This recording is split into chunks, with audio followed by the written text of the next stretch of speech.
Okay, okay. All right. Hello, Jia Li. Welcome to the show. Yo, Uh, Brief intro about Jia Li, also known as Jaylen. So he has been a financial agent for more than 3 years, and yeah, he has been uh, doing this while he was doing his university studies. So quite impressive to juggle the job, quite demanding job also, right? I mean, talking to people, arranging meetings while doing your financial job. So yeah, welcome to the show. How are you today? hey, I'm good. Thanks for the appreciation though. Yeah, yeah. I mean, it's impressive. What you think about it? Uni is already so difficult. Then you have to do at another job Mhm. because you hear a lot of uni students when they chiong and then they work very hard for their grades. And Mm. wow, it's I mean wow, a lot of stress. So to be able to do another job also, it's like wow, very impressive really. I don't know how you do it, but very good, very good. To me, it's just like you what you say, they study a lot for their exams. So it all depends Mm-hmm, on I think priorities lah. My priorities obviously mm-hmm, don't like my grades lah, right? mm, Because I think the paper and mm, the grades don't get me anywhere that personally. mm. So obviously my Okay. priority lies in where what I'm doing now, which is my FA career lah. So it if you think of it like that, it gives you lesser stress lah because school is not the Mm, priority mah. Although you have equal mm, commitment to both sides. So yeah. mm. Okay. Okay. So because you're juggling between your education and your job, so how was it like? So I would think there is those group projects, right, with other students about yeah group projects, and then are there times where your friends will be telling you to hey please can you contribute more, but you say oh I got Ah, something on.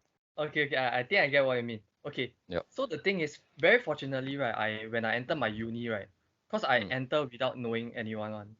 So mm-hmm, on the first week in my new semester lah, I met mm, some familiar faces back in poly. So mm, although like those that I never talked to them before in poly, but I know there are some familiar faces from my poly. So we mm-hmm. form a group lah. Then from there on we stick throughout all the semester already. So in terms Oh, of okay. communication is like they understand I'm a FA mah. So they are quite Mm-hmm, understanding now, which is very fortunate for me. Then the way I do things uh it is not advice but the way I do things because I don't care about grades mah. mm, I can pass can already. So what I do is I always my school the exam the percentage is we have midterms, we have project, mm-hmm, we have mm-hmm. finals. All three is Okay. around 30% each. Um. So it's quite equal weightage right? So what I do is I study a bit smart lah. I chiong for my midterms, I chiong for my Mm, project. So mm, project usually I will contribute a lot. They won't say a lot of things lah. Then my mm, midterms also I chiong more. So finals I can relax. Cause finals you mm. have to study the whole range of shit mah. Cause it's finals. As compared to Oh, you midterms, you mean like so mid is like just half of the semester, or yeah, half of a semester, then full is the whole semester. Okay. yes. So that Can way I it's like see? you lesser things on your plate lah. So Mm, that's how I work. So the stress part is still okay cause I manage it like that. mm. Okay. Okay. This question, I think I am very interested to ask you as a financial agent. Okay. Is Dogecoin the best investment for financial freedom? Dogecoin.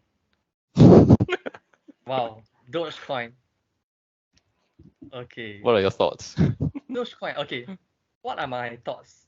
Very honest, to be honest, I don't understand much about Dogecoin, but it belongs Mm-hmm. to the category of crypto, right? Mm, yeah. Yep. So but I can say my perspective on cryptocurrency lah, and this is my Mm, perspective. So crypto is essentially just digital currency, correct?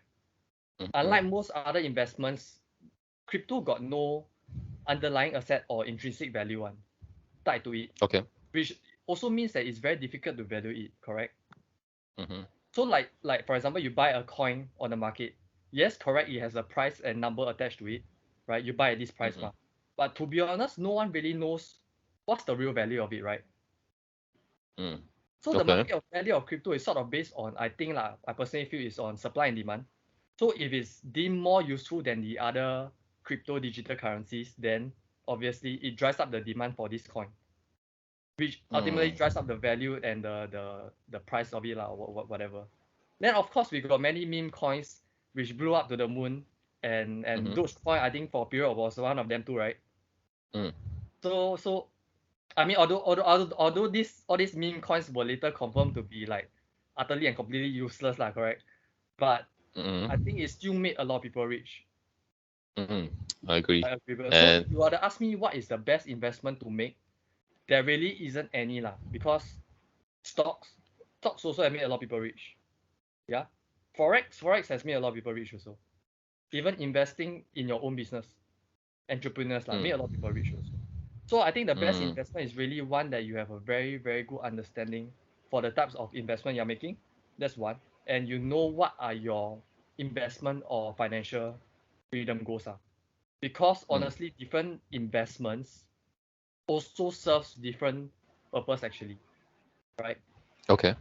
Right. So as long as you know the risk you sign up for and you're comfortable with it, I think that one very important. Even if you make some short-term losses. Because a lot of people make short-term losses, then they get very emotional already, right? Then they make a lot of Okay. drastic changes which affects their long-term goal. Then the last thing is, of course, nothing too good to be true comes without risk, which a lot of people don't understand. They all just want to get rich quick, that kind of shit lah. So nothing too good really to be true comes without risk.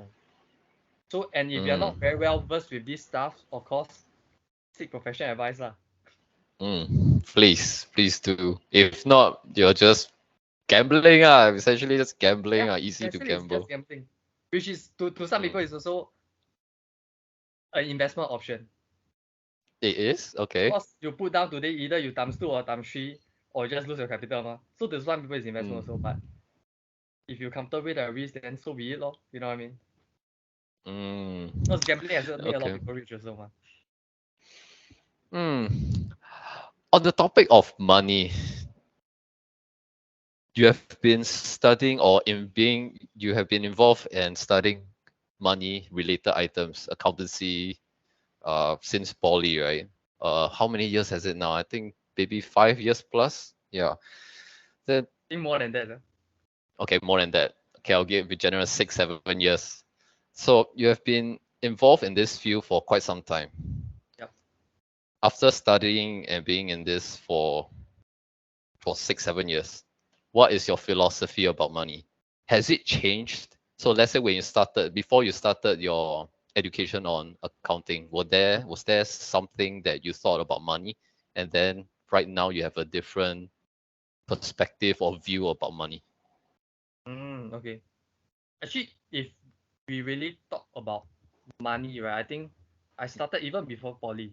Because secondary school got this Okay. freaking subject, not course, called POA ma, Principles of Accounts. So that is also why the reason why I chose this freaking course in poly, accounting lah, cause of POA. Because I thought it was easy, and you can get a lot of practical jobs next time, in the industry ma, accountant, auditor, tax officer, that kind of all the 铁饭碗 kind of occupation lah. So I thought it was very practical. That's why I study this field, right? But to be honest, if you ask me about money, I never learn much from what I study. It's more of when I enter this career. So what I've learned about money, right, is that money, obviously above and beyond luxury lah, it more importantly buys you flexibility, convenience, and very most importantly, time in your life. So I mean, we all know like everyone does not have an infinite time on this earth, correct? We all die some way, someday. And I know people who work very hard for money in a job so that they can earn income, progress in career, enjoy a better quality of life, that kind of thing. But I'm also very sure that, you know, if we ask most people if they have money today, like I ask you, if you got money today, will you still work in your current job? Like Current job. you have real money that you cannot even imagine. Will you still stay in your current job? You mean like 100 million kind of money, is it? Whatever you define as rich lah. because everyone is Would I different. still work? I will still work, Yes, but but not maybe in your not my current job. yeah. So Yeah. that's the thing for most people lah. They would not stay in their current job, right? They will probably make some changes in their life, right? They will probably want a more flexible job or the job that they are always very interested or passionate in, but they maybe think it's not very practical, right? Mm-hmm. They might even start a business, or they might not work at all, then travel their whole life, or Mm. they might just spend time with their loved one every day, and the list goes on and on, depending on the person. So so what I'm trying to say is the baseline is you have more time to be spent on doing things that you really want without the worry of money, right? So Mm. basically to me to be truly able to live life on your own terms, and to me that's very important since we only got one life, right? Money is one Mm. of the main resource that helps you to achieve that lifestyle. So that's what I learned about money lah. Mm. Okay. So money provides you the options and flexibility to do what you've always wanted to do and not be burdened by doing it just because it's not the money that gives you happiness or satisfaction. It's just what you can do with it. That's that's the one that matters. Yes, it's what you can do with it. Ultimately it's an exchange ma. Mm. Okay. Up to the next question. In your opinion, do you think anyone can be rich? In Do I Singapore's context, let's put in Singapore, just Singapore's context. do I think anyone can be rich? Singapore Yeah, context, okay. yeah. I think any context is fine lah. I think Mm. Okay, absolutely also can. I think Okay. absolutely anyone can become rich. Although I agree that, you know, everyone's starting point may be different, right? Because maybe your background better, your family status, whatever, more Mm, connections, whatever lah. But I believe yes, anyone mm. can become rich if you I think very important, you need to learn the power of value lah, right? Power of Because value. Okay. if you have to me, I think if you have something valuable that the people around you can consume, or even the market Mm, can consume, whether that be a service or product or even ideas for your boss, right? If you're an employee.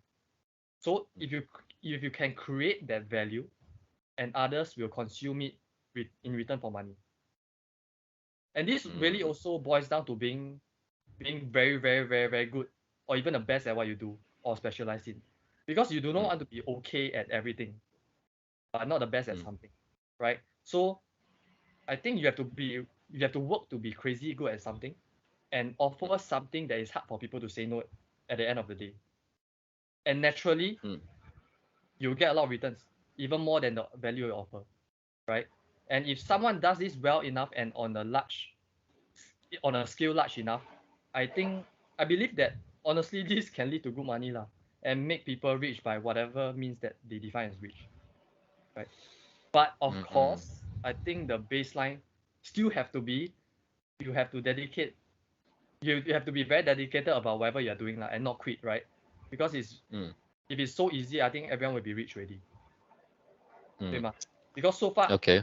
to me, I've yet to see anybody that they can confidently say they dedicate themselves to something completely and have their goal to be really rich and really make actions and plans to get what they want Mm, and still fail. 很少人吗 If they say they do all this, all this, all this, all this, but they still fail, then cannot be something is wrong. So I think, mm. yeah lor, at the end of the day, it's still a lot of work lah if you want to get rich. Okay. So anyone can be rich as long as they create something of value that people want that is probably not in the market yet, or you can provide something better than what is currently out on the market, Yes. or and having the will to push through the struggles that make or break a business or product, whichever that you're doing. Yep. Okay, maybe let me phrase it a bit differently. Instead of can anyone be rich, we put it, can everyone be rich? Can everyone be rich? Yeah. And everyone be rich. I don't think everyone can be rich because that's just how our system and ecosystem works, right? Because Mhm, there still have to be people in this world that do all the low income jobs, right? mhm, The people who are bricklayers, who are in the construction, who are maids, who are whatever lah. They still have to mhm, be. We still have to have this type of people working in this type of occupation, right? So obviously with their income, even if they are godlike investors, it is hard for them to become rich, ma. And they usually don't have that time because their priorities is on paying their bills or their families overseas or whatever, that kind of thing. mhm, So everyone can become rich, no. The ecosystem mm. in our world still have to be balanced, ma, in some sense lah. So very hard lah, very hard. And I don't think the governments or the people up there will allow it. Except Oh, okay. We're talking about governments. Will I don't not go into allow it. politics lah, but obviously the people up there got plenty style thing also ma. So Mhm. yeah. Okay. There needs to be a balance. If everyone is rich, no one is rich. There's like a That's one way to put it. paradigm. There's a paradigm shift lah. So let's say if 100,000 is the median income, which is not now, right? I don't think it's the median income. Okay, maybe put a bit higher. If 5 billion is the median income, then the top 10% will be, I don't know, 100 million really. So Mm-hmm. the bar just continues to get higher. Yeah. So the definition of rich will be a bit different Yeah. if That's a very everyone is rich. yeah. Okay, can. Okay. Okay, let's move on to the meat of the topic, your role as your financial agent. So I think a lot of Singaporeans have a negative stereotype or experience as well when it comes to a financial agent. So when you have bring me back to the point where you've decided to do this job as a financial agent. Okay. So I think okay, I'm not sure lah. I think you also might have the negative stereotype and ideas about the financial agents and what they usually do. So Mm. was there anything that changed your mind, maybe apart from the money, that Uh convinced you to do this long term? yep. Wow. That's a very good question actually. Because there are indeed some negative stereotypes. And obviously before I was a Asian, whenever I book out in the MRT, always got those, Asians come DCL you. Wait. Can you explain that situation? I want to know more.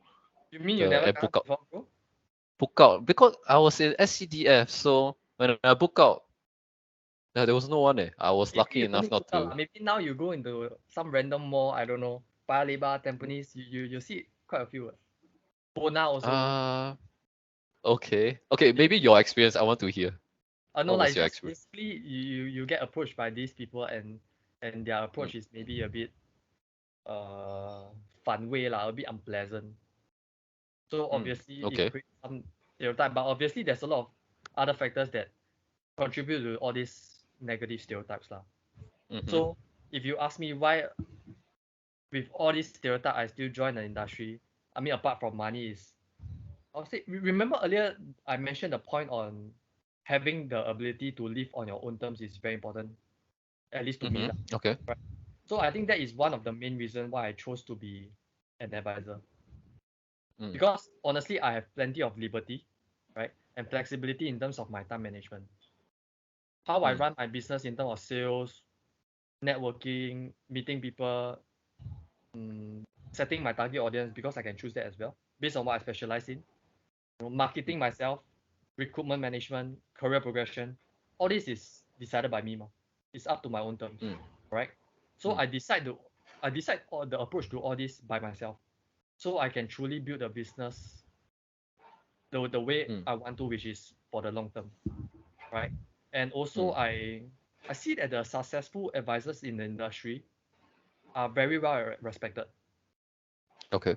My seniors, that some of them I know, and some industry leaders lah, they are very well respected because also back to my point on the value that they can offer to people. So this also sort of motivates me to do well lah, because to gain the respect of clients, to be well respected in the industry one day, right? And to be an industry leader as well. And of course, to build my future team lah, which I'm actively to already start to build on now already. Okay, I see. So if you thought that the traditional, I don't know if it's considered traditional, the traditional cold approach method, which was to go to wait at the staircase, the shopping center staircase, and wait until they come down, and then you hop on them. If you think it doesn't work, now they still do it, right? Yeah, now that COVID restriction open already, those are called road shows lah, by the way. So yeah, they start doing road shows again already. Okay. Okay. Do you do that? Road shows? Yeah. No, my mentor, which is the director of my district lah, doesn't believe in road shows. And I also don't believe in road shows lah, because all this co-approach, we've seen how it's like already ma, correct? We really have to bite them down to get a sales reach, which doesn't resonate to what I feel is good for the long term lah. Like, I don't think you can build any meaningful relationship doing this kind of approach. I'm not saying it doesn't work for others. I've seen others done it and work, but I don't like that. That is not our approach though, because we think this type of cold relationship, if you bite down like that, it's not good for long term lah. It's not sustainable also, because all these road shows isn't cheap as well. So the kind of pressure, imagine they all set up this road show, the cost they put in already, obviously they have to bite down lah, which is not our style, definitely not our style. So that's why we don't do The it. logistics of the roadshows, is it paid by their own pockets, or is it the employee? Or don't know if you all have employers or not, but the agents themselves, they have to fork out, is it? Yes, they have to fork out certain costs for the roadshow program lah. Yep. So obviously when money is coming out from your own pockets, 你会心疼嘛? That's life嘛. So obviously they want some returns out of this roadshow lah. Okay, I see. Because they do this roadshow ultimately is for sales also ma, to get leads, to get them to sign your policies, right? That's the purpose of the roadshow ma. But cold method, me and you know, like if today one person approach you from the MRT, will you buy from him? So because the trust is there, right? The trust isn't there, so yeah. I agree. I mean, from my experience, if it's a cold approach, a lot of times, if you want to discuss something so major and you want me to invest a lot of money, usually when I'm walking in MRT or I'm in shopping center, my mood is leisure. I don't want to talk about. Maybe at times I'm thinking about money, but a lot of times I just want to relax. And if you want to talk about something this significant, you want to convince me within what 1-2 hours, standing up, I'm doing my shopping. It's not the most conducive, and it's just disruptive to my livelihood. Then it's just it's a bit of turn off. So I mean, maybe some people they want to listen to financial advice while they're shopping. I don't judge them. I mean, for me, I just want to chill out at the shopping center. So yeah, I find it a bit annoying. And sometimes the way they go about is 5 minutes. Then I say, okay, 5 minutes. 5 minutes, okay? And then in the end, I sit there for 20, 30 minutes. And then you want me to sign. And it's so sometimes it's very difficult to go away. And then you want to say, oh, I have something on, really something on, and they make you stay. It's just something about it is just not very good.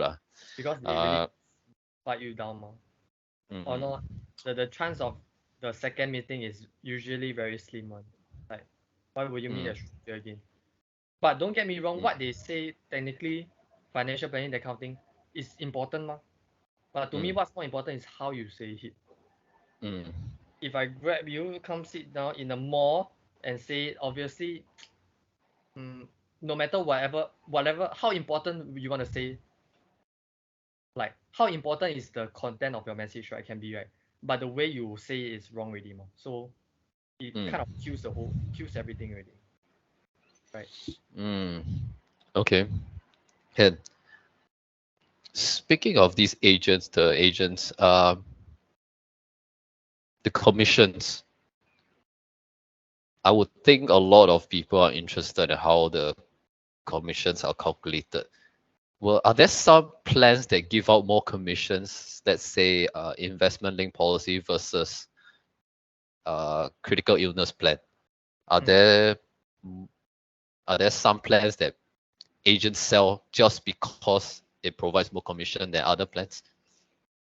Okay. Oh damn, putting me on the spot. But I wouldn't generalize, but bro, Mm, this type of thing 你知我知嘛. There will be some mm, out there which I can't name because I don't know who ma, but I can't mm. generalize for all advisors. So I mean in Okay. terms of commission, how is it calculated? I mean as Mm, an advisor, we do many different types of planning ma. We got mm, like what you say investment, we got retirement, wealth, all these lump together is like grow money lah. Then mhm, estate planning, we got risk management, we got company insurance, we got personal insurance, a lot of things, so mm, on and so forth lah. So there are a lot of mm, different products for different type of planning. So obviously the mm, commission structure will be different, and I mean the commission rate for each product will be different. But mm. generally the money making one is obviously the wealth products lah with the highest commission, and obviously those with Okay. the highest single premium, for example estate planning or retirement planning whatsoever lah. Because those type they Single have to premium. Sorry, I mean what single premium? What do you mean? means one lump sum pay everything. Because Okay. many policies is you pay throughout the years ma. There's a term payment, Mm, right? mm, 10 years, 20 years, whatever, right? Those type of single premium obviously comes in uh, very large scale, can be mm, millions also, right? So mm, obviously mm. that's where a good amount of money also comes in now. Then also usually Ah, during the first year when they buy the policy, if it's not mm. single premium, the commission payout to the advisor will be the largest. So the Okay. first year will be the largest. For example, you pay for a $1,000 insurance policy, right? So Mm, usually first year you get the main part of the commission. Let's say 30%, you get $300 lah, mm. right? Then the second year you will start to diminish really. The percentage of your commission largely descend over the years. Why So is that? maybe it's just how it works lor. Because cannot be Is it? you get 300 every year ma. Although they only pay 1K, Mm, right? I thought it's because like you want to attract the new people in, so they provide a bit more first, then like you get a high of a lot of commission, then slowly you have to sink into reality, that kind of thing. Maybe, but yeah Mm, lor. So the second year you just decline over the years really. And it also varies in terms of how the insurance premium is paid. Because okay. you can choose to pay one whole year annually lah, we call it annually. Mm, Or you can choose to pay monthly if you're if you want to budget it like that lah. Depends on how people mm, want to budget it.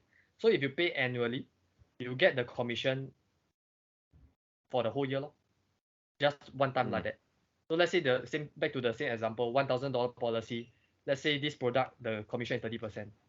So mm, if the mm, person pay annually one shot $1,000, you get the $300 commission straight away in your pocket. But if they choose to pay monthly, let's say the $1,000 you pay over 12 months lah, then your mm, $300 commission also divide by 12 lor. Then you get monthly instead.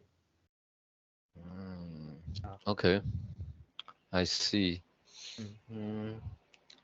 So yeah, because commission, when I think of financial advisors, there's what they want, and then there's what the customer wants.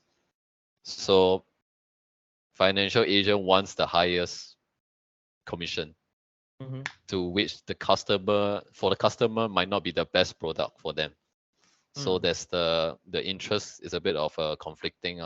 They will recommend the agent will recommend the one that's most lucrative to themselves, which is not might not be the best interest of the customer. So yeah, there's sometimes this happens. I would think. They just think for themselves, and does that, I don't know, can it be, can the agent be dismissed, or what are the Consequences, is it? the consequences to try and dissuade agents from pushing products that are only beneficial for themselves? Okay, I think if you look on it on a large scale lah, I think it brings back to tarnishing the reputation of the industry lah. That's where ultimately you get all the bad rap, right? Like say bad rap, stereotypes.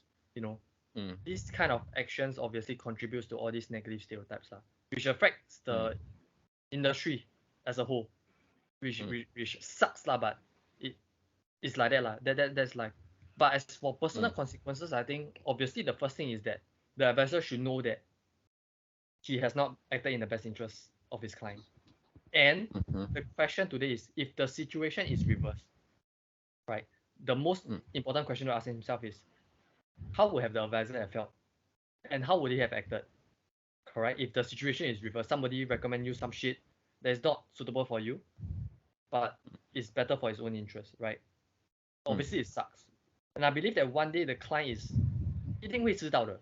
He's going to find out that this planning that my advisor did is not what I wanted. 一定会知道的. mm, Or probably another Asian, cause so many FA around, right? Will open up the mm, topic, then you share a bit, then you realize, mm, actually, what I bought from my first agent is like not good leh, not what I want also, doesn't align with my mm, goals, right? And mm, once this client finds out, what do you mm, think happened? Lost the trust straight away already ma, right? Straight mm, away lost the trust to the advisor already. So I think if you are the advisor, the bad actor, I think you cannot complain if the client doesn't trust you, because this is what you sign up for ma. You don't do things in his best interest. If it's you, obviously you wouldn't trust the person anymore, mm. right? So Yep. consequences wise, I think it depends on the client also. See how 大方 he is lah. But Mm, the drop in trust is expected for sure one, right? mm, I think anyone is the same.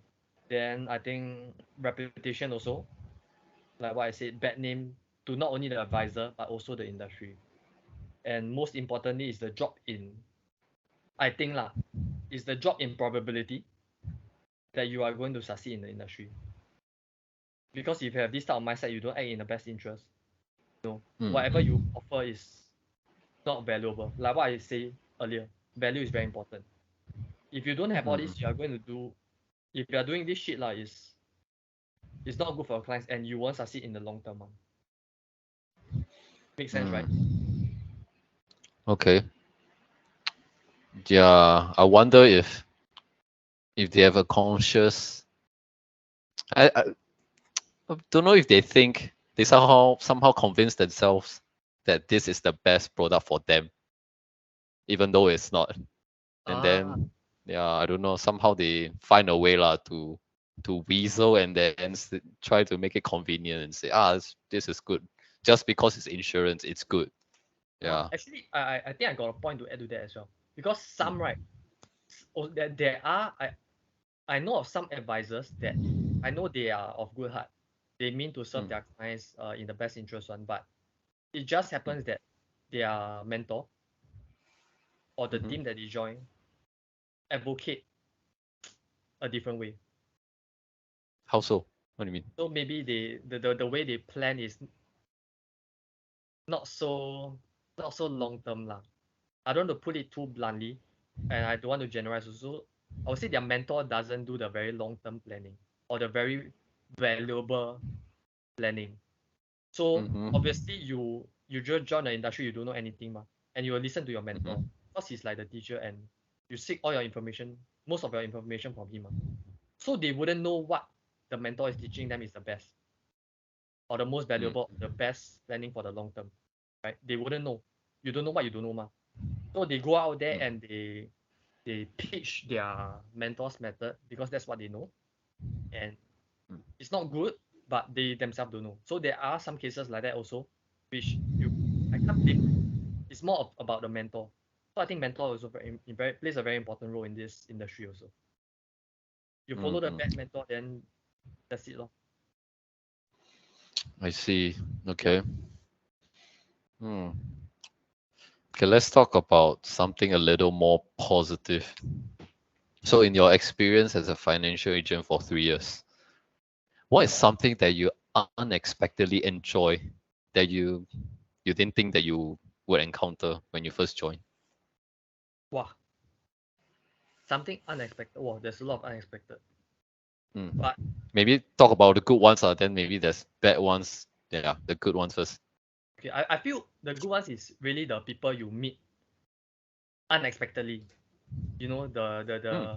the relations you manage, the relationships that you manage to build unexpectedly Mm-hmm. along this career.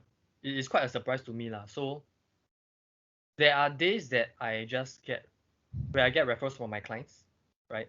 And when we meet up, we just manage to click and hit it off, lah, basically, without much prior context, right? Because it can be our first meeting sometimes, and we don't Mm. really have much context. We don't know each other. We just know from our mutual friend, Mm. right? So we managed to hit it off, and it's quite interesting, lah. So Mm. after that, next thing you know, some may become your client, some may become your client, some may not become your client, whatever lah. But periodically, sometimes we'll still meet for drinks, be it client or not client, like your friend already lah. Then also next thing you Mm. know, suddenly they just BTO with their significant other. Then they come find you, seek your advice. Then some, even better, suddenly expecting their first newborn already. Then next thing Oh. you know, their baby showers invite. So it's all these kind of things that are honestly, to me, it's pretty heartwarming. It's like I don't think you get so much opportunities to have this type of relationships that you can build other than this. Mm. So I think with what I do, there's a lot of potential for such meaningful relationships to be made and maintained, obviously, in the long term. Mm. I see. So that means initially when you started, maybe you just thought about, okay, providing insurance that will be that they don't have. So let's say like health. Mostly it's health insurance when we start off, and then you develop friendships with them. And even if these people they do not want to buy the product at first, you still make friends with them, and you see them develop and progress over the years when they start a family and progress through their various stages in life. So yeah, okay, I didn't think of that. But yeah, you have to meet with them and then see how they are like as well. Okay. Yeah. Ultimately, is always to me is always about the long term. I always advocate the long term. So I mean, if clients don't buy for you, I think that's very normal. They might have a Mm-hmm. preferred financial agent in the first place, really. Right? Most Mm-hmm. people these days already have an agent, right? Mm. Then I mean it's fine. It's for the long term. Like you build Mm. relationships, it takes time, it takes trust, right? If not, might as well everybody go find co-leads, really. Start Mm. with one thing, then you slowly build, then see how it goes. I mean, if you don't become my client eventually, it's also fine. What still can be Mm. friends, go chill. I mean, behind every person, there's always more people. One. You don't buy, Mm. you have friends. You can refer. You can make friends. We can go chill lah. I have Mm. made friends that they already have their agent, but we still meet up periodically to talk about like how's the market because they are quite investment savvy also. So just chat lah. Mm. There's doesn't always have to be return one. Mm. You can make friends. You never know what will happen next time. I think you made a good point. And there's this when you set up an appointment, I think there are some agents who have this mindset. They have a end goal in mind, like an objective. I need to secure this deal. If not, I failed or something like that.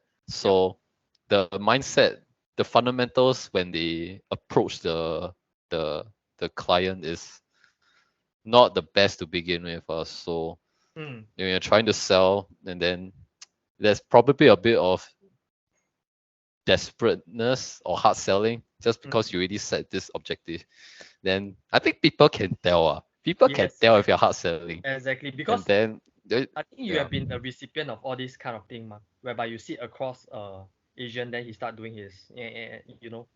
So you can Okay. just smell it on, like if they have the best interest for you, or if they have an intention to just, I want to make this sale to do, you know, you Mm. can smell it. So, like, don't lah, don't. Yeah. Because like this also brings back to my baseline just now. If you can offer value, you don't have to scare people don't buy from you. And remember I said Mm. value, create a value or be good at something so good that it's hard for people to say no to. Once you achieve that, Mm. why you need to scared about selling? You don't have to be scared. People will come and find you. So that's still my baseline.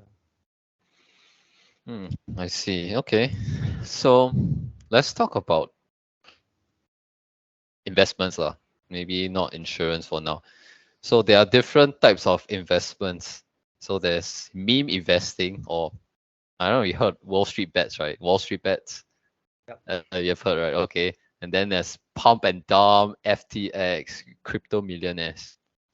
So with your background as a financial agent, trying to find the best financial instrument for the customer, is there any field that you are secretly hoping to become mainstream or even successful? Not because of financial gains, but just because it's fun, and then there's a community related gain to it instead of just purely monies and numbers. Wow, this one okay. I mean, obviously, all of those you mentioned just now, all the different funny investment types and methods, all of them Yeah. have made people rich before. Make Okay. sense? Right? Agreeable, Yep. right? But that doesn't mean I advocate it lah. And Mm-hmm. to answer your question as to which one I want to secretly, I don't know. What's the question again? I don't know, be successful. So let's say for Wall Street bets, right? Do you remember the GameStop siesta? Yeah, Because the GameStop. context was, I think there was some hedge fund, they wanted to short GameStop because Mm, they think that no GameStop has no future. mm, Then Wall Street bets was they saw this hedge fund was trying to short the GameStop stock. Then what they decided to do was come together and buy the stock. That's why the stock went up so high. So mm. people who short the stock, if the price goes up, they have to owe more. I think owe more money because they are shorting the stock. Yep, So yep. that was the reason why it went up so high. And I thought, wow, to see people community gather as one, and then they point a middle finger to the hedge fund people. Actually, this is a nice community to be in. So do I secretly hope for something like this to happen in the future again? Is it? Not only Wall Street bets Yeah. lah, that kind of Mm, thing. Can be crypto. mm, Actually, yeah. honestly, no way. Honestly, no. Really? Why? I Why? don't Why not? see any fun in any of those blowing up to the moon, right? Because my rationale is this lah. Because I think it will cause a lot of negativity and bad influence when people actually get rich from this. I call it memes lah, right? Okay. Because they will start to advocate all those stupid shit like and also very very wrong investing theories because all of a sudden they make money off this and they think they are like super investment gurus already, right? And the younger Mm, generation, which consists of most of the population who are involved in this community, correct? They start mm. believing that's like the way to make money because they Okay. make such a good short-term gains like wow 我是神了 right? Then things will start Mm, getting messed up lah, right? Because no one wants to work hard anymore. No one wants to go to the mm, traditional DCA method, right? No one wants to see long-term mm, growth because they can make so much money short-term, right? Everyone is just looking mm. for the next meme, the next to the moon, the next blow up, which is I see. Okay. GG, right? And I think it's extremely bad for the community out there. But I know this is a joke lah, but I think it's quite quite bad. Because after that, right, you realize the trend. A lot of people are investing based on all this funny technical analysis. Really. They don't care about the fundamentals. They don't care about, the proper investing tools already, right? But also, I'm not totally against people investing in these memes or putting hope in these memes. Because to me, I think if you have a proper portfolio allocation in place and you decide, okay, maybe why not just allocate 5% or 10% of my portfolio in this meme just for the fun of it. In case it blows up, then I'll get such sick returns in the short term, right? Which I wouldn't normally otherwise get by my normal DCA portfolio or whatever, right? If you have that, then okay lah, by all means go ahead lah, because that is one way to get rich quick right? So I'm not against it, but baseline is still, as long as you know what you're doing, you understand the risk, and still have, I think very importantly, still have most of your eggs in other baskets as well. So if this basket drop, your egg die, that's not the end of the world for you. Because a lot of people just fall into those type of shit last time. Then they feel that savings gone. Some even better, that time got put money in the newspaper, their whole mortgage on GME. Singapore, is it? No. I don't think it's Singapore. Only Americans do this type of shit. Okay. Their whole housing mortgage on that thing, like their life insurance, their savings, everything all in on a shot. So yeah lah, cannot lah. Yeah, I agree. I think you mentioned a good point. If there is, even if you wanted one community, maybe it's GameStop, whatever stocks or cryptocurrency, if you have just one, there will be other people who want to try and take advantage and make their own community related stock or coin. Yep. So yeah, I guess it's a slippery slope. If there's only one, then it's fine. I think we just support that one. Everyone goes to that one. Any others is probably trying to rip you off. Yep. Okay. Ken. Okay, I would say you are young. I don't think you are that old. You say you work here also, work in the industry for that long. So working in this industry, what do you think is worse? Spending all of your monthly income or taking advice from TikTok? Taking advice financial advice from TikTok. Taking financial advice from TikTok. Which is worse? So spending all of their income, monthly income, yeah. Financial advice from TikTok. Yeah. Which is worse? Yeah. Okay. Have you just seen? I don't know. I think some TikTok recommend financial advice very questionable, I'll say. Yeah, of course. But there are some that are also pretty decent. So I think actually for the spending of all your monthly income, actually it depends on what you are spending on, I guess, right? Okay, that's true. If you have okay, go on. If you have your liquidity ready in your bank, right, for all your short-term needs and your emergency fund is there, whatever lah, I think okay. If you're spending all your monthly income, your short-term needs, like maybe you want to buy a house, the fund is ready, your emergency fund also ready. Keeping the excess income is, I mean, to me, money is meant to be spent. There's only two use.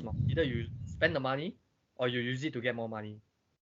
Because you save, your money will ultimately be turned up by rising economy, inflation, whatever lah, right? And you're saving up to spend on something else later also, right? Yep. So might as well go use it to use the investment to buy something. So, I mean, don't get me wrong, money is to be spent, but you also have to save for your whatever needs lah, which a lot of people only look at the short term. You still have to see long term, right? Especially more so if you are in Singapore, since I think the standard of living is quite crazy, right? One of the highest, if not the highest, along with New York. I think only recently released in the news, right? So, but I also heard there are some pretty decent advisors from TikTok, although I don't use, because now I think a lot of FAs hop onto this platform also to publicize their knowledge, their advice, it's just marketing lah, basically. Okay. So there are still some decent advice there, and I don't know. I deleted TikTok for a very long time already. So if you You didn't ask see any terrible ones, if you ask me, yeah, I heard from my friends some nonsense one also lah, because they are FA also. Wait, I want to hear what are the terrible financial advice that you hear? What are the terrible financial advice? Have you no maybe not agents, but some people talk about their own financial advice, and when you hear it, you just maybe you cringe or you just think this person is crazy or something. Oh, okay. What are some terrible advice that I hear before? Yeah, Uh, the worst ones you think of, the worst ones are. and they are serious about it. They say unironically and say this is the best, and then you think, maybe not. Maybe this is not the best. Maybe say like I invest 50% in dogecoin. I don't know, something like that. Oh, okay. I think is. Oh, I got one. Wow, fuck this one. Hey, this podcast not PG, right? Nah, you know what? Just say it lah. I'm not earning any money anyway, so. Okay, I think got one right. I got one friend that say, my planning and my backup is my parents' inheritance. Whoa. Okay. They are not investing properly right now. They are just using their savings and their allowance to spend on whatever they want and just invest. They can just invest in all those memes and what they believe in. Although they are not a professional, which is fine, but you okay with the risk, then you take it. Then I asked them what's the backup, what's the long term end goal. Then they said, my parents' inheritance, so then I wow, 厉害. Then I got nothing to say. Wait, did you say that to him? Like, Huh? I just say you power lor. Because no, it's not like I'm having an appointment or a consultation with the guy leh. you mean it's just like a social event, is it? It's just a casual talk. I'm with my other friends, then this guy I never really hear much from him before, so I just decided to ask him this type of question. I just have a casual conversation, then he tell me this type of thing, so I just okay lor. I mean, as a FA, I should advise him. I can advise him on what should he look out for, or what are some of the questions that he will never have thought before. But to me, I think he's not ready for this type of thing. Even if I prompt this kind of questions, I don't think he will go and internalize very logically or maturely. So this type of thing I usually just leave it lah. Do you lah? Oh, to be fair, I mean, if I had rich parents who I'm a trust fund baby, then honestly, I think I would have reacted the same way if my parents were like millionaires. And yeah, actually true. I mean, what is there to lose, right? You have Yeah. your parents backing you up, even though it's not the most responsible thing. Yeah. Long term, it will probably not be good because if you don't know how to manage your money when you're young, what makes you think you'll be responsible when you get the money itself? Yeah. So, That's a good point. but who knows? Maybe he's just joking, or I don't know. I mean, a bit exaggerating. Maybe he'll spend a little bit on his inheritance, and most of it will be more responsible spending. Who knows? But We'll never yeah, until time will tell, yeah. right? So this type of thing I don't really, have to go and I don't know, lecture, I don't know what's the term, or to advise. True. I don't think people also like yeah. Just whatever lor, time will tell lah. I mean, Okay. So I think despite all of the negative stereotypes and connotations about being a financial agent, I would think there's still a demand for people wanting to join this industry. So if one is interested in joining as a financial agent, what advice would you give him or her? Actually, I'm not sure if you know. Actually, this industry also quite saturated. I think I see a lot of new Quite faces. what? Sorry. Quite saturated. So a lot of new faces are Oh. joining very in large volumes actually to this industry. So I'm like, okay, but what advice will you give someone who's interested in joining? Yep. I think all I can say is, I mean, they join, they will have a reason one ma. Money, whatever lah, whatever reason that they want to join this industry for, right? So if they truly wish to go after what they want, be it I don't know the success or the respect or the money or even the liberty in this industry, what this industry can offer lah. I think the first thing is I mentioned just now is finding a good mentor. Finding a good mentor is very important. So that's first because it can make or break you. Although this industry is largely individual performance, but a good mentor can be a life changer also. So you have to find a good mentor. I think also second thing is you have to believe that you can make it lah. In other words, we call it manifesting lah. And obviously dedicate all your efforts in here since you believe in it. Makes sense. So I see. I think putting the work is given ma, because you cannot just expect success when you see a lot of people successful in this industry. They put in a lot of work also ma. So you have to dedicate yourself to that also lah.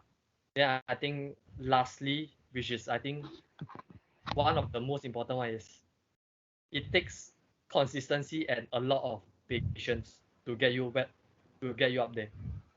To what? To get you up there where you want to be. Just now you mentioned consistency and what? Patience. Patience. Okay, patience. Okay. Because a lot of people just see the angle, the success up there.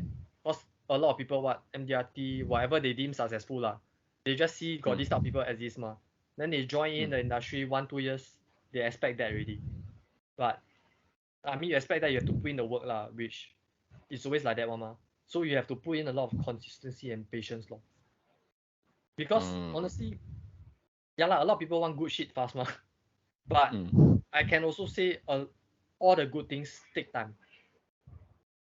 All the good things take time one. Unless you want to become a dogecoin millionaire overnight lah, like we mentioned. Unless you become that lah, put a gamble lah. But the baseline is all good things take time ma. So and also fast things that come by don't last. Right? You That's can true. be MDRT first year, maybe connection or lucky or whatsoever. But if you don't be consistent, second, third year, fourth year, you may not get your MDRT anymore, and you may even become not doing well. Then you leave the industry. So what's the point of having first year MDRT? Right? It's about consistency and patience lah, of course. So I think all this put together is what you need lor. So my advice is these three lah. So find good mentor. Second thing is believe and manifest and put in effort. Third one is consistency and patience. Yep. Okay. Okay, let's move on to insurance, the topic of insurance. I was thinking of the questions that I want to ask you. Then I thought, insurance, how does it work? In principle, insurances, like you pay a premium and then it covers. How does the money works? So let's say I pay a premium, it gives the company the money, but how does the company manage the money? And how does it pay out the premium to if in case things really go wrong? How does the insurance pay out? Okay. Basically, insurance is just risk is a form of risk management, right? Okay. Some people also see it as an investment, depends on them. But in general, how it works is just something happens to you, I pay you a lot of money. That's all. Okay. So it's like giving you a check, you can decide how much you want if that something really happens to you. So today if this thing happens, you want $1 million, then you write it down. Then obviously you have to pay premium lah. I think that is what everyone sees. I think what I'm curious about is what goes behind the scenes. So let's say ABC, the person A, B, C, D, E, F, they all pay their premium insurance. into one lump sum where everyone pays inside to provide for the insurance. What happens if a lot of people suddenly say, I don't know, I died of suicide, and then there's a lot of claimants. Okay. A lot of people want to claim ABC all the way to Z. Okay. What happens after that? Okay. I think in the insurance industry, right, there's this thing. I mean, insurance companies in Singapore and financial institutions, they are regulated by MAS. Okay. So with MAS regulations, obviously it's very, very, very, very, very stringent, right? They will want to protect all the policyholders or their financial clients, right? So I believe there is this thing called I forgot what is it called, but there's this thing that a regulation there whereby insurance companies, MS will make insurance companies to maintain a certain level of liquid funds. And it's quite extreme. So like, for example, the level is like, like what you say, if everyone today, let's say they want to surrender their life policies, then they want to pay out, or like we have people dying or whatnot, crisis, disease or whatever, then everyone wants to pay out. The amount of money they have to pay out the insurance company is actually the liquid cash that they must maintain. So there is a ratio one. Okay. So the more clients you have, obviously the more liquidity you need to maintain because their policies accumulate, right? So they will have that liquidity, which I'm pretty sure is also why people trust insurance because we have MAS, this kind of MAS regulation which assures them more. So on the contrary, right, for your info, I think there's this thing, I don't know if you know, people think bank now is a very safe place to put their money. But I beg to differ because bank, you know how much they guarantee you if they go bankrupt? I think a few percent only, right? If not, no, I don't think it's 50%. No, definitely not that high. Bit less than 10, is it ish? It's only capped Or at not even. 75K. The general, there are Say again. 75K. So give an example. So like, there are some percentages, but I think the cap is, if I'm not wrong, is $75,000 only. Let's say if you got 1 million in your savings account today, your fixed D account today, then this bank, let's say HSBC, bankrupt. bankrupt. You got 1 million in the bank, but you only get back, you are only promised 75K. Okay. Which, okay, people think is very safe, then that's the actual fact So think again. As compared to insurance companies whereby their liquidity is definitely on par with whatever you have in terms of policy cash value. Oh, is it? Yes, they have to maintain very high liquidity. In fact, the last I checked, I think 1.5 years ago, we did like a mini research In fact, all the insurance companies, right, even the not so popular ones, they maintain way above the required liquidity ratio by MAS. So let's say, okay, I don't remember the amount. Let's say if it's 100%, they actually maintain like what 120%, 150%. So it's very, I would say it gives the assurance It's definitely safer also. I see. Wait, correct me if I'm wrong. So are you saying I'm not sure if the regulations, the liquidity regulation for insurance and banks, is it the same? I mean they are both governed by MES, but they probably But have different regulators. For example, like bank, they have I forgot what's the bank one really. But insurance is also we have LIA the Life Insurance Association, that kind of thing. Many different regulations But all I can say, if you're under MES, it's just very stringent because they wouldn't allow any gray areas to happen. Okay. Actually, it also have, I think, this thing called the PPF, which is the Policy Owners Protection Fund Scheme, also required by MAS.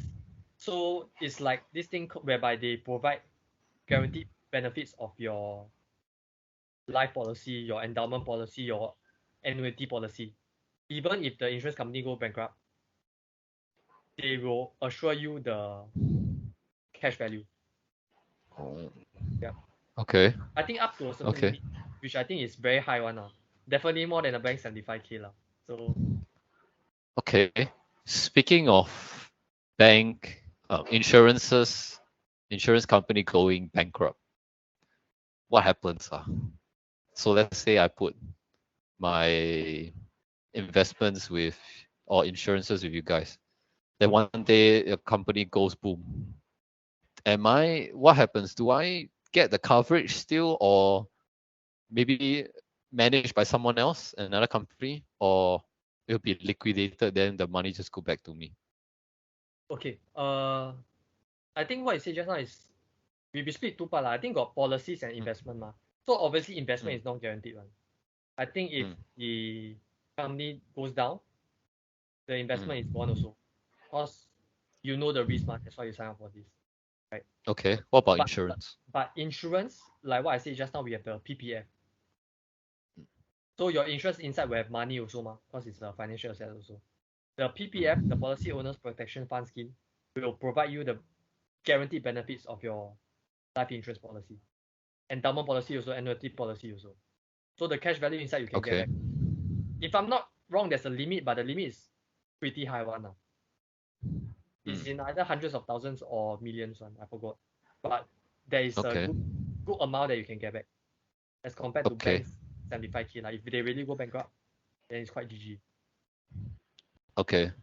So if insurance it goes bust, I'll get back the money. Then there's no more coverage. Yeah, because Mm. getting back the money means you surrender the policy in a way lah. You're trading the policy for the cash value. Mm. Yep. Okay, I see. So, so for people who don't buy insurance, maybe the elderly or yeah, maybe the elderly are most of them. And then if things happen to them, they say cancer all of a sudden. So what happens if they don't have insurance and they don't have the means to pay? Generally, what? They just don't go for treatment, or they go for treatment and then they just don't pay the hospital. I think Have you not heard only stories? not only elderlies don't pay for insurance. I'm pretty sure more often than not is the young people don't pay for insurance. Because elderlies, Mm-hmm. I mean 你是越老越不健康的嘛 where got people 越老越健康 one, right? So it's normally Mm. elderlies they are more concerned about insurance. Then the young people are more, I'm a god, don't need insurance. Thing. Mm-hmm. But back to your question on what do you think happens to them if they got no insurance but something happens to them, is it? Yeah. What do you think will happen? Maybe I throw the question back to you.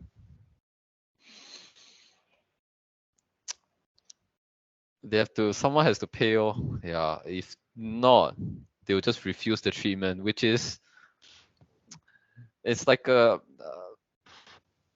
it's like something that people won't do. It's like, how can we let you die? It's like, just go for it. I mean, we'll pay for it.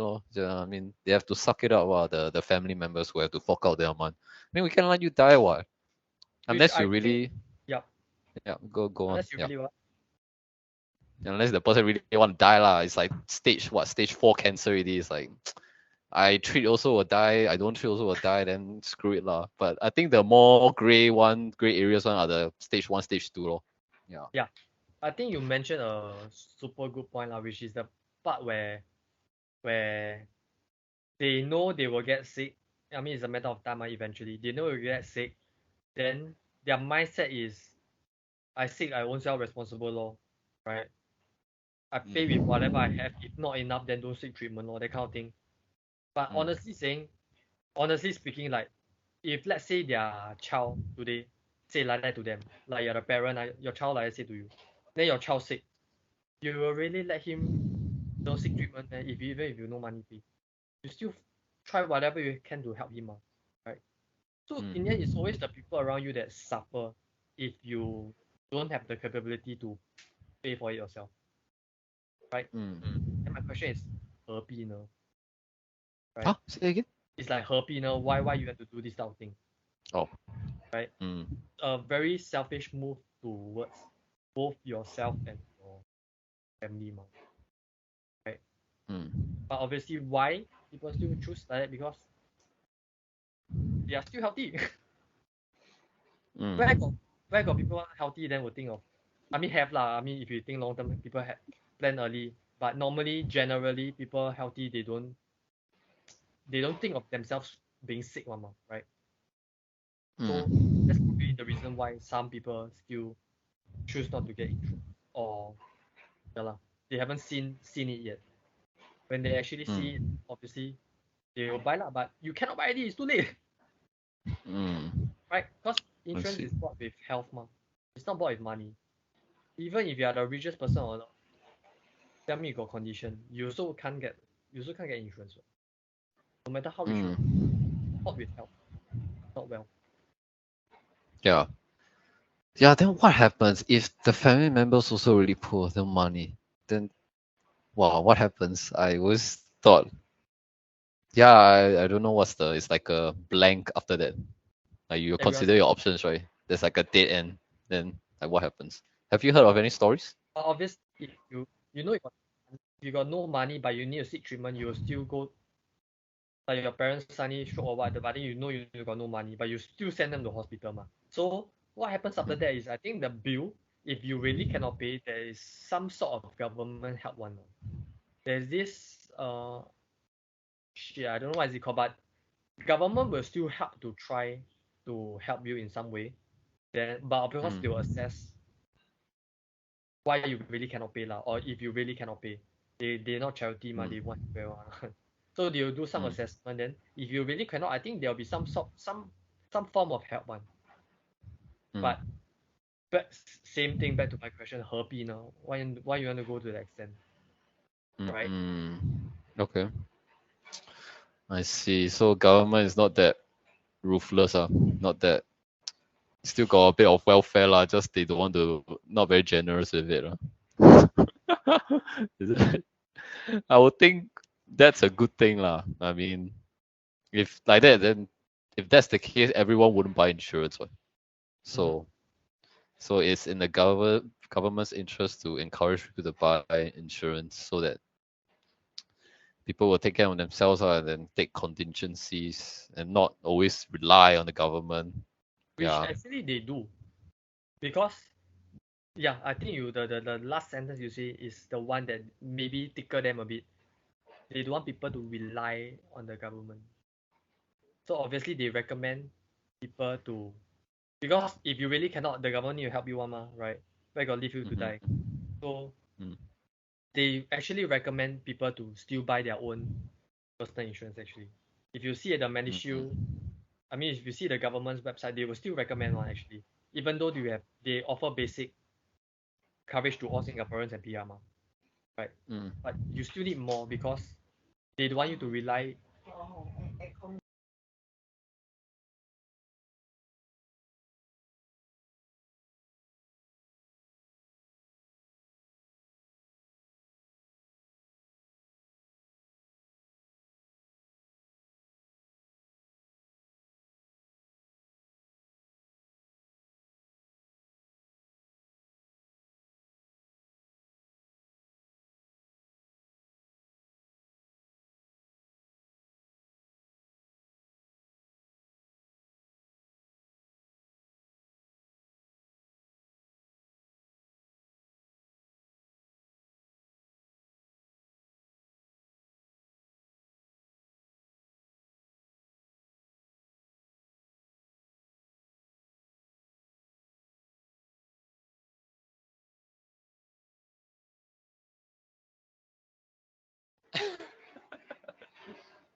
Hey yo, sorry for Yo, the disruption. Was no, I no worries, no I was worries. muted just now, right?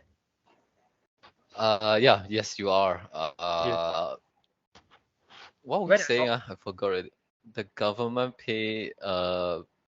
encourage people to get insurance. Ah, Yeah, around there. Yeah. yeah. So yeah lah, they still personally recommend people to get their own insurance. even though they provide the basic already. Because it's not enough, there's a cap, there's a limit to what they can provide you, because it's so cheap. So they also don't want you to rely too much on them if anything really happens. So that's why they also recommend. Okay. Personally, I think if you can, before you think of any other investment, it's best if you have insurance. That's the first thing you should look at, or maybe your emergency income as well. That's my opinion. After your emergency income, 6 months, 12 months income, then second thing you should look at is your insurance. From your experience, you probably might have seen a lot of youngsters who don't want to buy insurance. Maybe they don't see the need of it, or maybe they think they are immune to cancer. So if you only had 1 or 2 minutes to explain why they should have insurance, what would you say to try and convince them that they are actually not Superman and they need insurance? If I were to try to convince them that they are not Superman, usually it will not work. If you tell them, no, if all they hear is no, you cannot, that kind of sensitive words, right? They usually don't buy. Like, if they really believe that they won't get anything, won't happen to them now, if you tell them so many things, they will still don't believe them, right? Because the actual fact is they have not seen it yet, right? So I mean, if I were to tell them in my way, just like, I mean, people are very practical one. Okay, so let's say today, bro, I give you an new iPhone 14. I just give you like that, right? Just brand new out of the iPhone Apple case. I just give you. What will you do? Okay, I got the phone. Yeah, you got the phone now already, but what will you buy? I'll just sell it. Let's say you're using it. Okay. Right? What will you buy? It's a very, very straight way one. A case? Yeah, you have to buy a case, right? Oh. In case you selling it. sell it, champion, this one you think about money already. I like. But the obvious move is to buy a case, correct? You scared scratch or you scared drop or whatever lah, right? And a case is honestly relatively cheap to the phone, right? The phone is $1,000. The case at most what, $10-$20? If you ask you a case T5, buy case T5, $50 maybe, I don't know. It's still relatively cheap, right? Then same thing. Yep. If today I give you a brand new sports car, what's your favorite sports car, bro? I don't know, maybe Tesla. I don't know lah. I don't really. Yeah, Tesla lah. Tesla is a nice car. Yeah. Tesla, okay, sick. Then I tell you this car got no airbag. Do you feel uncomfortable driving it? Airbag, no airbag. Do you not comfortable? Not comfortable, right? Yeah. Will you spend that little bit of money to install a new airbag? Now that you got free Tesla already, you probably will, right? So what I'm trying to say is, people are like that one. So same thing. Now, people adult already, working. You at least got to protect yourself with some kind of. I mean, to us, is insurance lah. Phone is phone case lah. Car is airbag. That kind of safety feature lah. So to humans is insurance lah. Your phone $1,000, you buy case already. Then your life, you don't tell me not worth $1,000 lah, right? Right? Even the construction got insurance coverage higher than you. Right. I think it's because I don't know if it's like a sunk cost fallacy, and also the fact that a phone or a car is usually expenditure that is enjoyable. It's not something you can something you're happy to have, not like insurance. Because insurance, let's talk about the iPhone and the Tesla. When you buy, you spend a lot of money, 1,000. Tesla, how much is it now? I don't know. Let's say $100,000. Okay. You spend the iPhone $1,000. You spend another $10, $50. It's like, okay lah, a little bit. I have that $1,000 of fun and pleasure, which is the phone itself.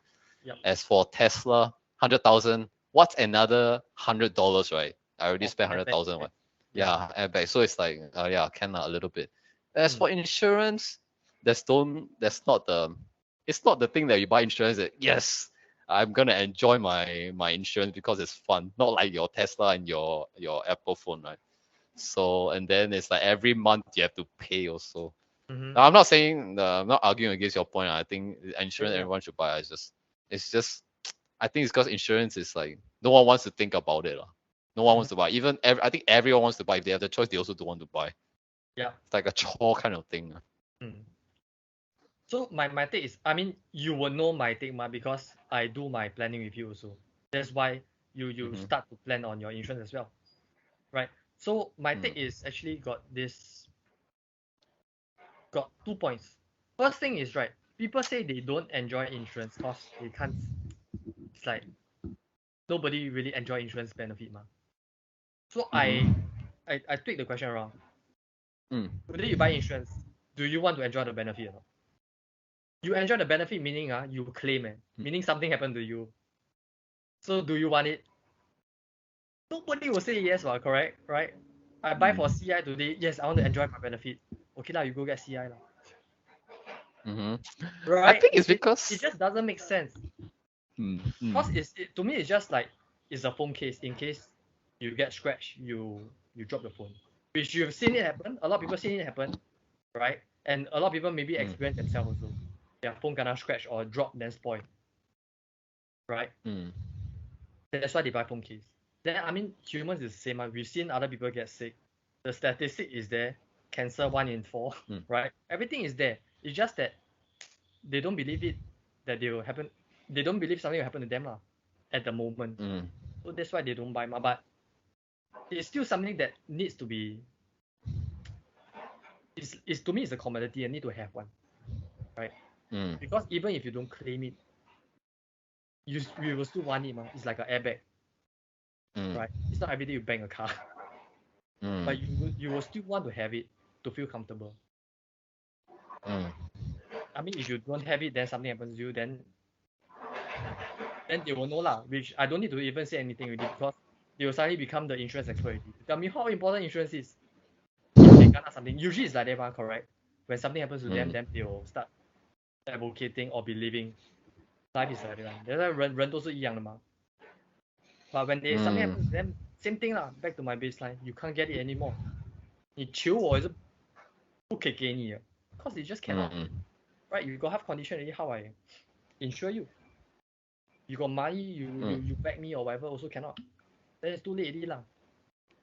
Right? Mm. So it's like 何必 呢? Back to the question, 何必 呢?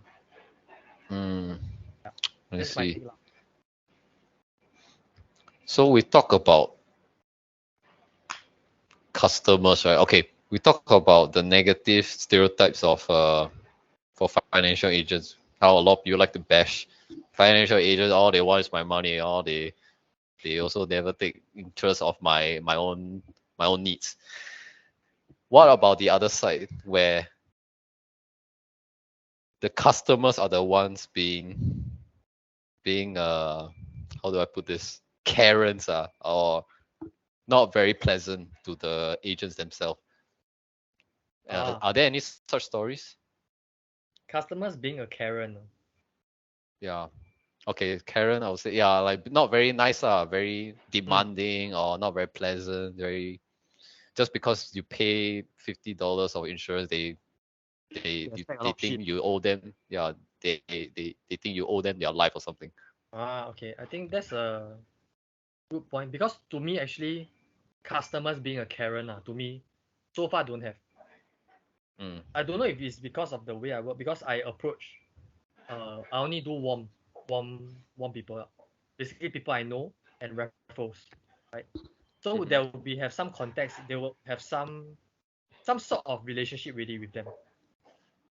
So Mm. they won't naturally they won't be a Karen to you ma. Mostly Mm. Karens are all the very cold people. You will just approach, phone call, roadshow, door knock, whatever lah. Then they might Mm. have their attitude towards you. But I mean, life is like that one. I believe if you are nice to them, they won't be a Karen to you directly one. Although like some points they might disagree or they they don't 不吃你的这套 right Mm. but they won't be a Karen directly to you one if you are nice to them and you Okay. act in the best interest of them they won't one. Mm. Doesn't make sense but unless they are just rude in general lah, which Mm. very little people like that lah, I feel. But also there I were would cases. say, Yeah. Mm. Yeah. I mean, I would think if people pay more, the expectation is higher. So maybe not the insurance that poor people get lah. I don't know, not poor lah. I won't say they're poor lah. No one is poor. Some of the more upper class people they pay a lot more. I would think they have expectations on, so they might be very very demanding, which is reasonable because if I pay I don't know 10,000 per month, I would think, hey, if I call you you better pick up or maybe not that extreme but if I message you, you better reply within 3 hours, that kind of thing. I think I get what you Yeah. mean, but to me is like honestly lah, walao, like you are one life ma. Hey, my client that pay $50 also one life leh. You pay 10K, you doesn't mean your life worth more than him, right? You cannot be so what do you call it? Niao, is it Kind of particular? discrimination. Like, walao, my client $50 call, I also pick up one eh. You 10K call, if I really busy, then you angry at me, then also like you know what I mean? But I think in terms of people who pay a lot more premium, like high net worth lah, I would say, my experience with them is actually they don't demand a lot. They just demand you to be clear because most of them high net worth lah, they will know what they are after already. They will know what they want to buy, what they want to plan. They will have done a lot of homework, a lot of research, right? They know what they want. They just need you to be clear, answer their questions, answer their queries. Objections usually don't really have lah. It's just more of their queries. If it makes sense to them, everything is very straightforward. I see. Okay. Yep. So good at least. That's true. I didn't think of it. Usually they will have some prior knowledge because it's a very specific need they are looking for, and then they'll craft their own questions. Yeah. After that, okay. You just need to really know how to answer them because I think rather than they see themselves as very high up, like I'm more valuable than someone who pay $50. I think it's more of they see their time as more valuable. Hey, my time is worth more. So when I call you, I expect you to answer it fast and clear lah. Right? If you can do that, then very straightforward already. Not bad lah. Okay. Okay. So that's working in the industry for more than 3 years. You have your gripes and your positives about working in the industry. So if you could change anything in the finance or insurance industry, what would you change? If I could change anything Yeah. in the insurance industry, what would I change? Yeah. I mean, other than more commission for you lah. That's I think everyone wants that lah. Okay, apart from that, That one I don't have to pray lah. Then it's just I have to work for it instead of pray. So I think in terms of what I can change, what I want to change is probably the stereotype one. Wow, the stereotype. Yeah. Okay. I would rather the people view this. I mean, if I could change right, I would rather the people view this industry as a highly respected one, and it's a very in-demand industry. Okay. And they see advisors like us as a professional with what we do. Right? Because honestly, I see value in what we do lah.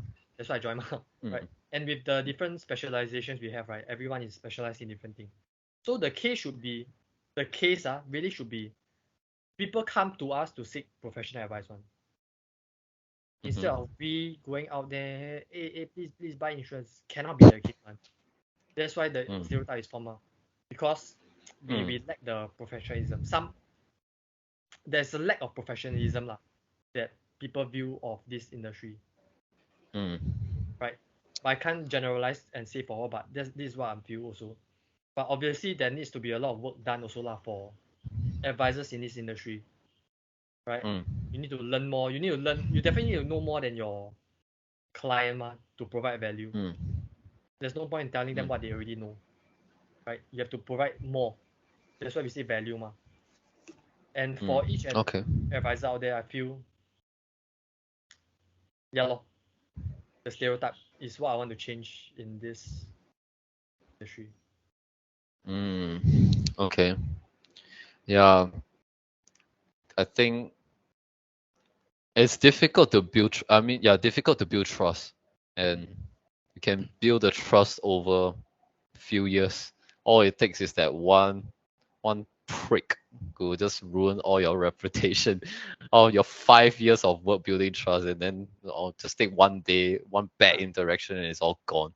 Exactly. So it's the negative experiences spread a lot easier than the positive experiences. Yes, definitely. Yeah. And it's Okay. it is quite unavoidable also, right? I mean, there's bound to have in every industry, right? There's bound to have this type of don't know what I call Bad it, apples. black sheep or Black sheep, yeah. that kind of thing, right? So it's more of, but I think people don't really have to focus on that lah. Just have to focus on what you do. Make sure you're not the black sheep candy right? Ultimately, because I have a lot of peers that are exploring this. They are interested in this career also, but they refuse to explore because of the stigma already, right? This industry, what if I come inside here 就是找人卖保险 you know that kind of thing. Then obviously you wouldn't want to come inside with this kind of mindset Despite, because they only look at despite all the upside potential you can get or the benefits you can get from this industry, the success, the career progression, the respect, the liberty, everything lah. But it's a lot of them are just pinned down by this stereotype already. So they refuse to take the risk to come in here. I agree. I mean, I would think if you're interested already, the negative impression that you already had would only be kind of a blip, like okay. But if you're already interested, you'll just be okay, screw it, just try it. I mean, yeah, that's what I think. That's my mindset because people are not comfortable with risk But obviously, like what I say also, all good things come with a risk also So if they don't, then okay, go on, yeah. Then you go back to what you do I don't know, accounting, audit, if that's what you like To me, that's okay, not maybe a side. Sorry, say again. To me, that's not what I like That's why I choose to take this risk and come out. Speaking of risk, do you think Singaporeans are risk averse? They prefer a more traditional route. Yeah. To maybe a 9 to 5, they get a degree, there's 9 to 5, that's it. I mean, nothing wrong with that, but that's the more safer part. I think they are, in terms of risk averse, they are probably more conservative in terms of taking risks for your career. But I wouldn't say they are not ambitious. Like they know, I've met a lot of people actually my peers. They know for a fact they want more than what they will get in their years ahead if they just follow the path of being whatever they study right? They will not get what they want actually. 赚得到的吗？你的 salary is capped, right? There's just so much you can plan with this fixed salary, right? You can't expect a sudden big increment or 中多多 or whatever shit So to me is, if you cannot take the risk of going for what you really want, then the way I see it is you're bound to fail I wouldn't say bound to fail, but you are bound to not get what you want because you don't take the risk, ma. So in other words, the risk is like 100%. It's 100% that you're not going to get what you want because you don't take the risk, ma. So isn't that more risky? Okay. It's 100% loss. So yes, but I am completely okay with them going through this, I don't know, normal route lah, 9 to 5. It's perfectly fine, ma. Stable everything, and my course of study, the pay and career progression is quite solid. It's a 铁饭碗 ma. Auditors, accountant, whatever. It's still stable pay, decent pay, can climb high also.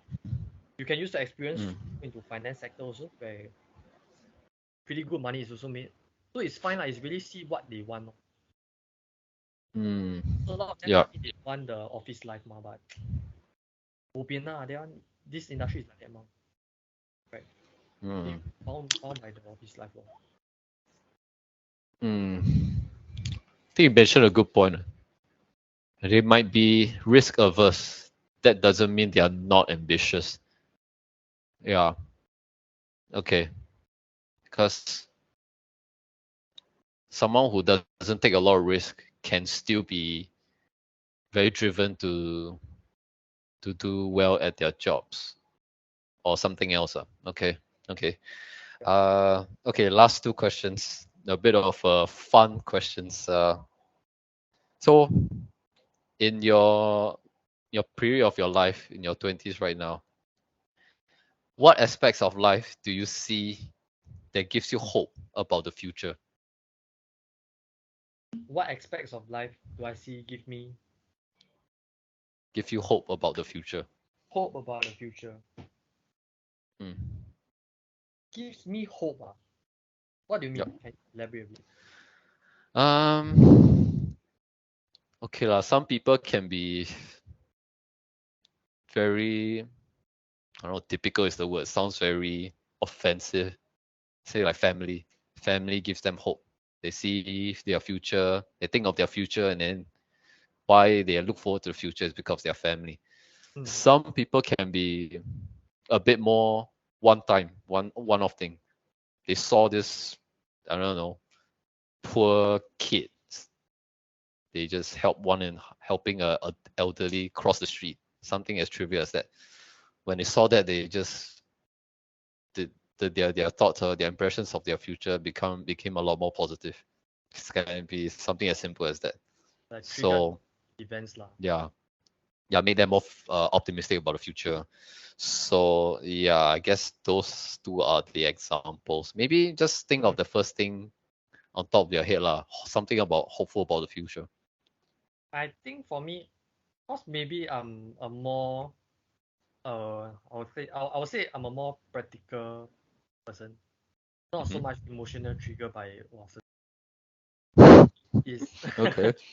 not Okay. that I'm cold lah. It's just that I'm more Okay. so I see things. So if you ask me about hope about the future, I think it's more now I got clear goals in mind. So I feel I set pretty clear goals early. Because you say I'm in my 20s now, so I deem maybe that's early. So now I have a clear direction to go and move forward to.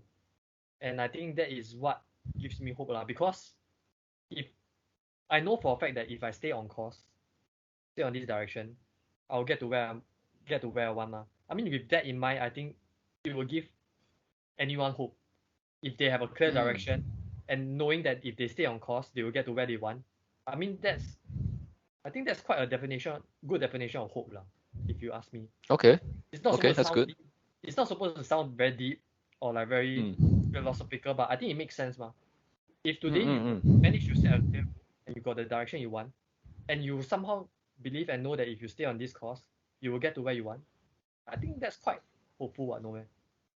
Oh yeah, it is. It is. I mean, I think some people need when they look at the future, they just see some cloud, very vague and uncertain future. Then I think a lot of people look at that and just, oh, what's my future? Yeah, they just look at it, they are not even sure. So I think clarity helps a lot. You set out a goal in mind, and then all the clouds suddenly all clear up because your goal, your objective is in the sheet of paper of objective that you wrote down and what you want to achieve. So yeah, I think that can gives people hope because you know what you want to do and what you want to achieve. Okay. Yeah. So I think Okay. people really setting goals lah. Setting goals is important. So you can be on the right direction. Because I think the last thing you want is you to be in the wrong direction. Then you just walk on the direction for 10 miles, 10 years, 20 years. Then you reach some other place you don't even know, you don't even like, right? The angle is not where you like. Then it's too late to U-turn or go. Okay, it's never too late, but it's very sian to go U-turn or whatever already, right? So yeah, setting goals up like that. Okay. Okay. One last question. Do you believe in ghosts? It's just a YOLO question. Do I believe in ghosts? Yeah. Oh my god. Unfortunately, yes. Literally, yeah. Oh yes, hey, got any stories? No stories. Why I say unfortunately yes is because I believe that's why I'm scared of it. So it's Okay. like, Oh, any because you believe experiences? it exists, then obviously you're scared of it So no lah. Okay. To me, no experience, but I'm just very scared of this sort of thing. And I don't want to go and normally wouldn't think of it. Because there are always a lot of stories like older people tell you stories. Army also got quite a lot of fact of this type of stories. I always just don't. Wait, so because you believe in it, you rather not don't want to hear it because hopefully it doesn't come and disturb you, is it something like that? Because this type of thing, the more you hear, you fuck with your mind Like the more you hear, you start thinking about it. Then the more you think about it, the more you believe in it. Then the more you believe, then the more scared you are. Huh. Right? Okay. I It's like didn't think of it that way. it can be like maybe I give you an example. Like, you know, some people actually they are quite fearless and they may or may not believe in ghosts or whatever lah. Then suddenly you bring them to watch a very freaking horror show, like a high level shit one, like the most scary horror show. Okay. And the next few nights suddenly they don't dare to sleep. Why? Because they start believing and start thinking about it already right? So yeah lah, that's why I don't want to. Yes, I believe, but I don't want to hear so much. Cause you start thinking about it. So that's what happens to you. You watch all these movies and then you're like, oh shit. I cannot look. Whenever I sleep, I must like, I don't know, something like that. It's not from movies lah. Mine is just I don't know, just but Okay. you. Okay. For me, I don't know. I told you or not that I don't. I think ghosts exist, but I never experienced before, like paranormal. That's good. No, there was one experience. I don't know. I told you or not. We and Jeremy and we went to somewhere in Thompson. After we ate some Thai food. Then we just don't know where to go. Yeah, I think it's Thompson if I'm not wrong. You know, at night Thompson got a lot of ulu areas, right? Very secluded one, right? Inside the forest, that kind of thing. Oh, near so the we went there. I also don't know. Is it Marriage? I think it's around there. Then there are a lot of places. I don't know. I think it's house, like those mansion, that kind of thing, like super rich people stay. I think it's a mansion, but I think we were thinking like, wow, why people would stay there? And it's so secluded. But I think it's rich people. Rich people, I don't know what their minds are thinking. So yeah, and then we went to this place, very dark, like you know the alleyways, right? Like there's a main road, then there's an alley, another path, right? That path don't have lights on for some reason. So we walked there, that path. Then very dark. It's really, you cannot see what's in front of you. Then there's this gate.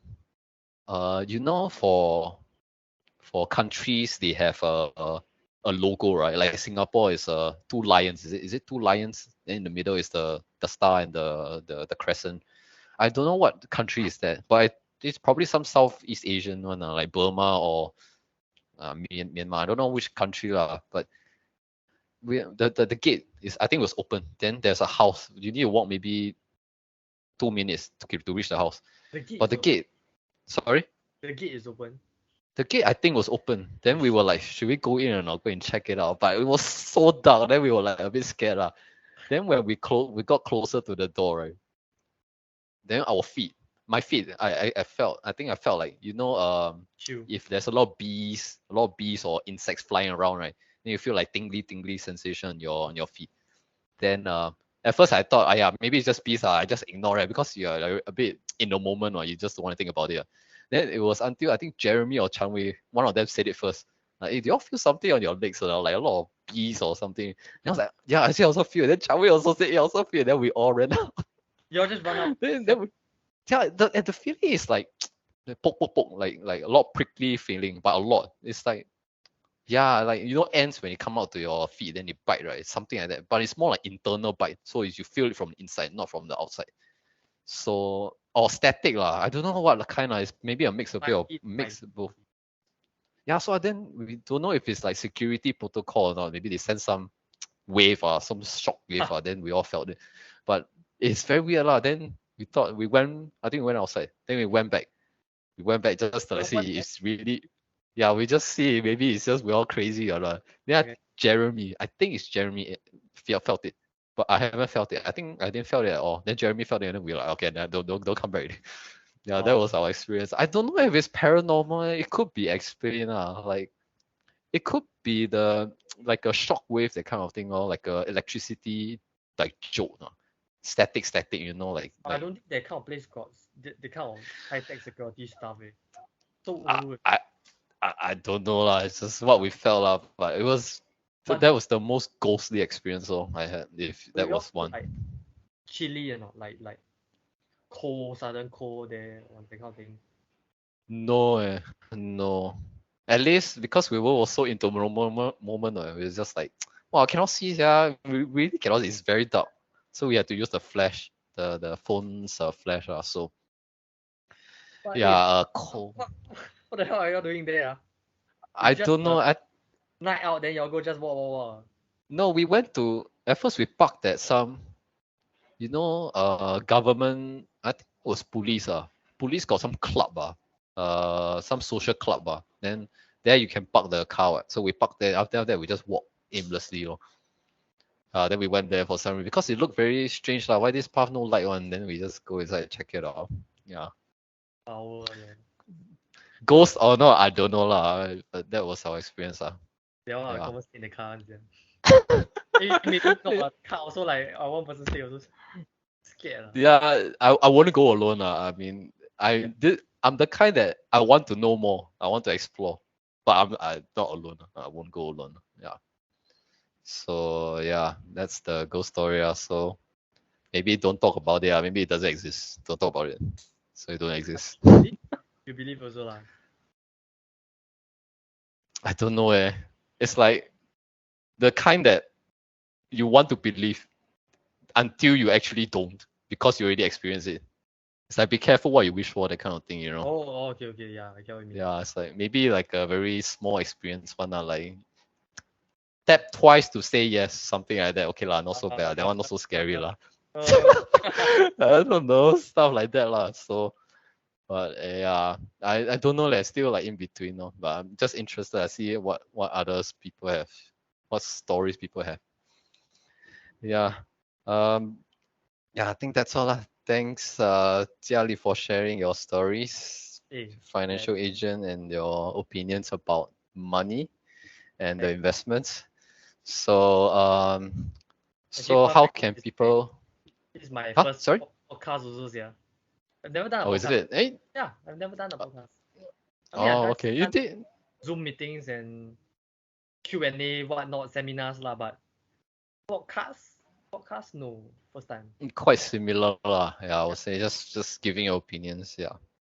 Yeah, I think you did quite well. Yeah, for your first podcast, I think almost. Yeah, I don't think. Yeah, I did very well. Oh, really? Yeah. Okay. Yeah.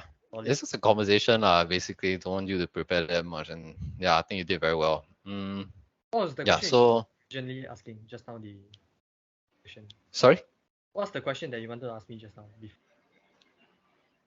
Ah, what Just- is the Yeah. question I wanted to ask you? Yeah, you want to ask a question before I stop halfway or something. What were you talking about just now? What? Then I Just before I say the fun fact whereby it's my first podcast there, you will Oh. ask a question, I think. No, I don't think I question. I think yeah, I just wanted to say you did good lah for first podcast. Yeah. Solid. Yeah. Okay, then what are you up to now? What do you mean? What am I up to now? So now it's just finishing up your university and then just pursuing the financial agent full time. Yep, correct. Okay, Now okay. To me now, this year is more of recruitment because I find there's a bit of urgency because it's my last year then is where I get to interact with my university peers the most really. Right? So I graduate, there'll be less time and context whereby I can meet them really, right? So all of them that wants to explore this industry, it has to be now already, right? Because Okay. when they graduate and move on to their accounting and audit, then they are less likely to take the risk really then. I see. Okay. So Okay, so for people, sharing with them, yep. sharing with them what I do, because a lot of them still don't understand what advisors actually do. Not standard lah, like people think of insurance is just all my pounds, but obviously there's more to them, like we know lah. So yeah lor. I see. Okay. So for people who want to see what you do or catch up on your life, how can they reach you? I would definitely prefer just straight up contact me. I think text, call, I think is the best and most straightforward form of communication. If not just Instagram more, right? I think Okay, I Instagram. use it nowadays. I don't really use Facebook. I mean LinkedIn, I think a bit too professional for us to have a conversation, right? So probably best is text. Can even call if you all got specific questions. Then not just Instagram or add each other. And Okay, can. All right. Jia Li, also known as Jaylen, thank you for coming on this second episode. Please go to his Instagram if you have any burning questions about being a financial agent, or if you want to buy some insurance and you are not sure what to buy, you can hit him up on Instagram. Yeah, so Jia Li, sorry, or call also can. Or is it? I thought call. Okay. If you just want to drink. Oh, okay. So if you, I think other than that, I don't think there's anything else that I like to do together. Maybe just if you all want to drink or what also can now. Okay, the so best place to talk is over drinks really so like, you all like to drink okay. Because not everybody likes to drink. Okay, maybe not a drink or coffee also can also drinks yeah. Okay, can a drink, and if you're curious about insurances, please hit him up on Instagram, and all the best to you. Thank you for coming to this episode. Anyway, thanks for the invite, man. Yeah, welcome. All the best, bro. No worries. You too, man. All right, see you.